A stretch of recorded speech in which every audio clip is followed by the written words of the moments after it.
Listo. Yo soy Jaime Rodríguez, yo soy neurólogo y soy el director del Centro de ACV de la Fundación Santa Fe de Bogotá. No tengo ningún conflicto de interés relevante para esta charla. Entonces, como introducción, la enfermedad vasopequeño cerebral es una enfermedad que muchas veces se subestima, pero en verdad acarrea una morbilidad muy significativa. Esta comprende la alteración de los vasos sanguíneos desde 40 hasta 800 micrómetros. Tiene un amplio rango de presentación clínica e imagenológica. Es aproximadamente el 20 al 30% de los infartos cerebrales. La mayoría de las hemorragias intracerebrales en mayores de 65 años son por esto también. También es la causa de la mayoría de la demencia vascular y las alteraciones, y también puede producir alteraciones en la marcha, en el afecto y alteraciones comportamentales, entre muchas otras cosas más. ¿Qué tan frecuente es? Mucho, pero depende de en qué población. Por ejemplo, las hiperintensidades de sustancia blanca en la comunidad se encuentran en el 20% de las personas, en pacientes con ACV en el 40% y en personas con demencia en el 60%. Entonces, algunas son menos frecuentes, 3% aproximadamente en la comunidad, 26% más o menos en pacientes con ACV. Los microsangrados, más o menos el 10% de las personas en la comunidad lo tienen y el 20% de las personas con ACV, y los espacios perivasculares más o menos en el 25% de las personas en la comunidad. Esta gráfica resume las distintas causas por las cuales uno puede tener enfermedad de vaso pequeño. Entonces, como ven, son múltiples, asociada a hipertensión, asociada a angiopatía amiloide cerebral o angiopatía amiloide genética, a enfermedades hereditarias como CADASIL, inmunomediadas asociadas a infecciones como por esquistosomiasis, asociadas en contexto de vasculitis por hipersensibilidad, en contexto de colagenosis venosa, postradiación. Esas son a grandes rasgos. Sin embargo, para esta charla pues voy a hablar solamente de la hipertensiva y de la angiopatía amiloide cerebral porque por mucho son las causas más comunes de enfermedad de vaso pequeño. Entonces, como les había dicho, las manifestaciones clínicas de la enfermedad por vaso pequeño pueden ser muy variadas. Los infartos lacunares probablemente es lo que más tiene uno en mente, pero también hay deterioro cognitivo vascular, las hemorragias intracerebrales, parkinsonismo, alteración de la marcha, alteración comportamental o incontinencia urinaria. Y en cuanto a las manifestaciones imagenológicas, también son supremamente variadas. Entonces, todo lo que ven ahí en la imagen son diferentes manifestaciones de enfermedad de vaso pequeño cerebral. Sin embargo, se pueden agrupar o se pueden caracterizar dependiendo en qué patología aparecen. Por ejemplo, infarto subcortical pequeño reciente y laguna, pues son las características imagenológicas de los infartos lacunares. Todas estas de acá, hiperintensidad de sustancia blanca, espacios perivasculares, microsangrados, etcétera, son característicos de angiopatía amiloide cerebral. Y digamos, podemos agruparlo así. Infartos, algo de las características de angiopatía, la atrofia cerebral, las vemos en deterioro cognitivo vascular, y así uno podría seguir. Sobre las características en imagen de la enfermedad de vaso pequeño, me voy a basar en el STRIVE-2. El STRIVE-2 es un documento que saca las recomendaciones con las cuales nosotros deberíamos nominar y caracterizar las distintas manifestaciones de enfermedad de vaso pequeño. El 1 es de hace unos años, el 2 de hecho salió hace unos pocos meses, fue la actualización. Entonces voy a hablar de infarto subcortical pequeño reciente. Entonces, es de los más típicos, es un infarto de un territorio de arteria perforante, pequeño significa menos de 20 milímetros de diámetro. Tiene que tener tanto clínica como imagen sugestiva de que sea reciente. Es decir, la manifestación clínica debe haber existido una manifestación clínica, y en imagen debe tener las características de un ACV agudo o subagudo. Eso quiere decir que los infartos silentes, por ejemplo, no entrarían en la clasificación de infarto subcortical pequeño reciente, pues porque no cumplen con lo de clínica. Ellos pueden progresar a distintas cosas, cavitaciones, un depósito de hemocidilina o incluso desaparecer. ¿De dónde vienen estos infartos subcorticales pequeños recientes? La gran mayoría vienen por enfermedad intrínseca del vaso pequeño, el 85%. Pero un 15% no vienen porque ese vasito pequeño, ese de menos de 1 milímetro, esté dañado, sino por otras causas. Entonces esas otras causas pueden ser un ateroma de la arteria perforante, o sea, una enfermedad rama, un ateroma de la cerebral media o embolismo, ya sea del corazón, de la carótida, etc. ¿Y uno cómo los puede diferenciar? Entonces, los que son por enfermedad intrínseca del vaso pequeño van a ser infartos más pequeños, van a ser ovoides y van a ser únicos, sin ninguna preferencia clara en localización. Mientras que los que son de otras fuentes van a ser más grandes, tubulares y van a ser múltiples y están más en la corteza y en ganglios de la base. Entonces, estos son unos ejemplos de típicos infartos subcorticales pequeños, como los ven talámicos o talamocapsulares, gangliobasales o en las perforantes de la basilar. Y esta imagen que les muestro acá, pues uno también podría decir, pues también parece un infarto lacunar, ¿no? De enfermedad vaso pequeño. Sin embargo, miren que por mucho que es pequeño, digamos, en diámetro, ocupa varios niveles, ¿no? Varios cortes a, digamos, cefalocaudal. Entonces, y en la imagen de abajo, acá, qué pena, vemos que el infarto es más bien largo, entonces es esta apariencia tubular. Entonces probablemente este infarto no es a causa de una enfermedad intrínseca del vaso pequeño, sino probablemente es de esas otras causas, un embolismo o una enfermedad rama o algo así. Y esto es para recordarles que uno a veces piensa que las arterias son como este árbol de la derecha con muchas ramas y que ramas más pequeñas y más pequeñas, pero pues en verdad las perforantes en el cerebro pues se parecen más a estos árboles de la izquierda. Son mucho más, digamos, longitudinales, largas, sin pocas ramas. Esa es la forma normal de las perforantes. Y esa imagen para recalcar de nuevo lo que les estaba diciendo, en las fotos de arriba vemos un infarto que es más bien grande, más bien alargado, que probablemente no es por enfermedad intrínseca de vaso pequeño. Y esta es una angiografía con una resonancia de 7 teslas donde se alcanzaban a ver estas perforantes muy pequeñas y miren que hay una oclusión más bien proximal de la perforante. Mientras que en la imagen de abajo un infarto más pequeño, no es tan alargado sino es más ovoide, y en la angiografía vemos un déficit de la opacidad de ese vaso muchísimo más distal, probablemente ya en el territorio de menos de 1 milímetro. Y esta es una ilustración para a qué me refiero por esas enfermedad que puede parecer que es por enfermedad de vaso pequeño, pero en verdad no lo es. Eh, Estos son pues distintas formas en las cuales un ateroma de un vaso, de una rama mayor, puede ocluir el ostium de las arterias perforantes y pues aparecer que fuera una enfermedad de vaso pequeño cuando en verdad es una fisiopatología diferente. ¿Y a qué pueden evolucionar? Entonces, pues a veces van a desaparecer, como vemos acá, a veces se pueden volver hiperintensidades de sustancia blanca y a veces se pueden volver lagunas, como están aquí abajo. Siguiente es las lagunas de presunto origen vascular, entonces son cavitaciones llenas de líquido cefalorraquídeo de 3 a 15 milímetros y pueden venir de muchas cosas. No vienen solamente de infartos, sino que también vienen de hemorragias, pueden estar asociadas a una hiperintensidad de sustancia blanca o, o aparecer en tejido aparentemente sano. Y estas son imágenes de los estudios iniciales del Dr. Fisher por allá en los 60s, en los cuales él, digamos, bloques de patología, encontraba vasos perforantes con microaneurismas trombosados con oclusión anterógrada y retrógrada, y distal a esas oclusiones encontraba pues las lagunas. Y las lagunas, como se pueden ver, pues hay de distintas formas, pero hay lagunas completas como esa a la izquierda, parciales como la del centro, o una cavitación pequeña como la derecha que es de menos de 3 milímetros. La siguiente categoría son las hiperintensidades de sustancia blanca de presunto origen vascular, las vemos mucho, usualmente son simétricas, están asociadas a múltiples patologías, deterioro cognitivo, alteración de la marcha, trastorno neuropsiquiátrico, muerte. Se cree que es una alteración de la barrera hematoencefálica a causa del daño vascular, y una cosa llamativa es que uno piensa que esas hiperintensidades digamos que son para toda la vida, pero se ha visto que en estudios seriados hasta 1/3 de los pacientes tienen algo de regresión de las hiperintensidades de sustancia blanca.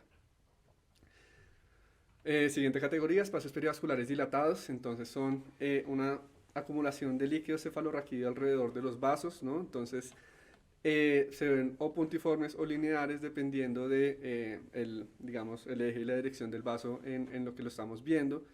Preceden, tanto en tiempo y en la misma localización, a las hiperintensidades de sustancia blanca, a las lagunas y a los microsangrados. Entonces pareciera que eso es como en la evolución de la enfermedad es muy temprano.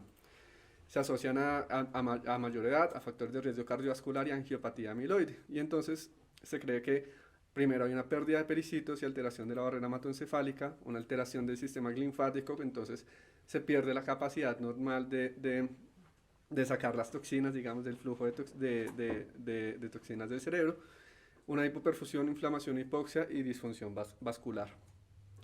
Y esta es una foto de uno de nuestros pacientes con mucha carga de espacios perivasculares, que como podemos ver, dependiendo el eje en que uno lo esté viendo, se pueden como líneas o como puntos. Los microsangrados, entonces también se ven en secuencias de susceptibilidad magnética o en secuencias de T2, son de 2 a 5 milímetros de diámetro, representan remodelación de la pared y disfunción de la barrera hematoencefálica y tienen riesgo, como lo decía la doctora Sofía hace un rato, tanto de hemorragias intracerebrales, pero también de infartos cerebrales. Vienen de muchas etiologías, entonces la enfermedad de vaso pequeño, y como les decía que hay muchos tipos de enfermedad de vaso pequeño, son una causa de microsangrados. Otras enfermedades cerebrales pueden producirlo, vasculitis, radiación, vasoconstricción cerebral reversible, y enfermedades sistémicas también producen microsangrados, entonces endocarditis infecciosa, enfermedades reumatológicas, hematológicas, etc. Este estudio es supremamente interesante porque entonces cogieron pacientes con microhemorragias, las mapearon y veían la patología que había detrás de esas microhemorragias. Y miren a la izquierda, sobre todo acá abajo, la distribución de los pacientes que tenían una patología de angiopatía amiloide y tienen una distribución de microsangrados que es exclusivamente lobar. ¿Listo? Que puede o no tener compromiso también del cerebelo. Pero los pacientes que tenían angiopatía hipertensiva entonces tenían una mezcla tanto de microsangrados corticales como profundos, pues a nivel ganglio basal y de tallo. Y esto es para que de pronto se nos olvida que uno muchas veces piensa que los sangrados o las microhemorragias cerebelosas son hipertensivas siempre, pero no. Entonces, por supuesto, el cerebelo también tiene pues, su segmento cortical.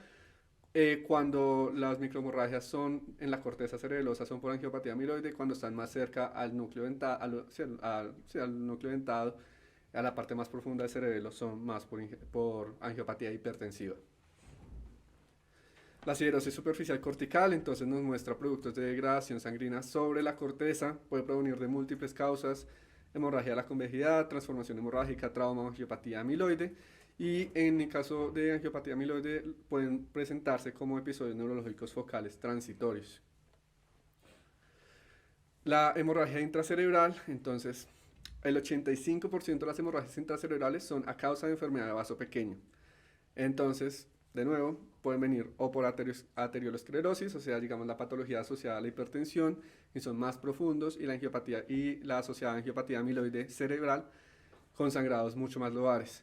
Y acá quiero meter lo de los criterios de Edimburgo y de Boston, que son unos criterios clínico-imagenológicos que nos ayudan a diferenciar esas dos, digamos, entidades. En el caso, cuando tengamos un paciente con hemorragia cerebral, podemos usar estos dos criterios para diferenciar, ¿será que es asociado a angiopatía amiloide o será que es asociado a angiopatía hipertensiva? Y últimas dos categorías del STRIVE-2 son la atrofia cerebral, pues que es la pérdida de volumen global cerebral, puede tener compromiso más cortical o subcortical y pues puede estar asociado tanto a enfermedad de vaso pequeño como a enfermedades neurodegenerativas y a muchas otras cosas más. Los microinfartos cerebrales corticales también a veces se olvidan, pero son las causas de infarto más común con la edad. Y en las autopsias hasta el 42% de los cerebros tenían microinfartos cerebrales corticales. Pueden ser desde microscópicos hasta 4 milímetros, vistos solamente en resonancia de 3 teslas. Pueden ser por enfermedad de vaso pequeño o por microembolismos y están asociados a trastorno cognitivo. Y acá, como pueden ver, si me creen, acá sobre todo en las imágenes de zoom, uno puede ver estos mordisquitos, ¿cierto? Acá en la corteza, que son muy pequeños, que si uno no está viéndolo con mucho cuidado probablemente se le pueden pasar, pero son también una manifestación de enfermedad de vaso pequeño. Voy a hablar un poquito de la fisiopatología de la enfermedad. Básicamente, estos son los pasos a grandes rasgos, donde hay una iniciación y progresión de la enfermedad a causa de los factores de riesgo. Ya hablo un poquito más al respecto. Luego va a haber una disfunción del vaso, o sea, una alteración funcional del vaso, de la autorregulación, de la vasoconstricción, del estado procoagulante del vaso. Luego va a haber una patología del vaso con desorganización, depósito fibrinoide, etc. Y luego va a haber una patología parenquimatosa asociada a esa enfermedad. Entonces, inicialmente el doctor Fisher había propuesto la lipohialinosis como la causa de la enfermedad. Ahorita conocemos diferentes mecanismos, la aterosclerosis, que es de los vasos un poco más grandes, de 200 a 800 micras, con células espumosas en los microateromas, arteriolosclerosis de vasos más pequeños con engrosamiento concéntrico hialino y la lipohialinosis con agregación no inflamatoria de lípidos y de proteínas. Esta gráfica sale de un estudio que me pareció muy interesante en el cual comparaba los factores de riesgo de los infartos lacunares contra los no lacunares. Todos son factores de riesgo, ¿no? O sea, eso no está en duda, solamente que es si hay factores de riesgo que tengan más peso para los lacunares que para los no lacunares. Y miren que la hipertensión y el tabaquismo tienen mayor peso para los infartos lacunares, mientras que la enfermedad coronaria, la enfermedad carotidia, tanto ipsilateral como contralateral, era más común en los no lacunares. Y entonces uno, pues sacan dos teorías de acá. Pues bueno, uno, que la hipertensión arterial y el cigarrillo tienen mucho peso para la enfermedad vaso pequeño. Y la otra es que la enfermedad vaso pequeño versus la enfermedad vascular de vasos más grandes, como la carótida o las coronarias, tienen un comportamiento diferente y que probablemente corresponden a enfermedades vasculares distintas. Muy cortico sobre la angiopatía amiloide cerebral, que digamos la fisiopatología detrás es la deposición de beta-amiloide en la túnica media o adventicia de los vasos, leptomeningios o corticales, medianos y pequeños. Y que a grandes rasgos uno encuentra dos tipos de angiopatía amiloide: hereditaria, asociado a gen de la presenilina o a la precursora del beta-amiloide, y esporádico asociado a la edad. En cuanto a sistemas de clasificación, creo que probablemente la mayoría utilizamos o estamos más acostumbrados a usar el TOAST, que nos habla de las características en imagen y nos piden también descartar cardioembolismo y nos pide descartar enfermedad estenótica carotidia proximal. Y probablemente el otro que más estamos acostumbrados es el ASCO, lo que más hemos escuchado, que además de las características en imágenes, incluye, por ejemplo, el síndrome de alertamiento capsular, como se le dice, o alertamiento lacunar, y además incluye las otras características o las otras categorías de enfermedad de vaso pequeño del Streiff, entonces los hiperintensidades de sustancia blanca, los microsangrados, etc. Y muy corto sobre tratamiento, pues esta charla no es sobre el tratamiento, pero muy chiquito. Eh, bueno, por supuesto hay que tratar los factores de riesgo vasculares. Esto lo puse para recordar cómo vamos a diagnosticar diabetes en un paciente. Entonces, la glucosa plasmática en ayuno es mayor de 126, la prueba de tolerancia de glucosa mayor de 200 o la hemoglobina glicosilada mayor de 6.5, eso para diagnóstico de diabetes. Y hay que tener síntomas de diabetes más alguno de esos paraclínicos para poderlo diagnosticar. Y en cuanto a hipertensión, dependiendo de dónde cojamos, la mayoría tienen el punto de corte mayor de 140-90, la baja de 130-80, pero lo importante es que se tiene que haber dos lecturas en más de 2 ocasiones y lo ideal es además hacer una confirmación diagnóstica con un monitoreo ambulatorio de presión arterial o con mediciones en casa. Hay algunos ensayos clínicos aleatorizados sobre el tratamiento de la enfermedad vaso pequeño. Entonces, estos de arriba hablan de manejo de la presión arterial. Uno basado en el SPS-3 habla de que tensión arterial meta menor de 130 comparado con 130-150 tiene menores tasas de infarto hemorrágico y menos tendencia a infarto isquémico. Y los dos de acá, que son sacados del Split Mint, habla que la meta de tensión arterial es de 120 comparado con menor de 140, tiene menor aumento de las hiperintensidades de sustancia blanca y una disminución en el trastorno neurocognitivo leve. Y en cuanto a antiagregantes, este estudio también sacado del SPS-3 habla que la combinación de ASA clopidogrel comparado con ASA a largo plazo no reduce los eventos isquémicos y sí aumenta las hemorragias. Y bueno, ya para terminar, la enfermedad de vaso pequeño, pues es una enfermedad que es compleja, tiene múltiples etiologías, múltiples manifestaciones clínicas y radiológicas. La importancia en morbilidad se suele subestimar y eso es algo que en lo que deberíamos trabajar todos. La adherencia a recomendaciones en terminología facilita mucho el diagnóstico, entonces ojalá todos estemos utilizando las recomendaciones del Streiff 2. Hay poca evidencia en tratamientos específicos para la enfermedad de vaso pequeño y el enfoque hasta el momento es sobre todo en el control de los factores de riesgo que vimos. Eso es todo. Muchísimas gracias.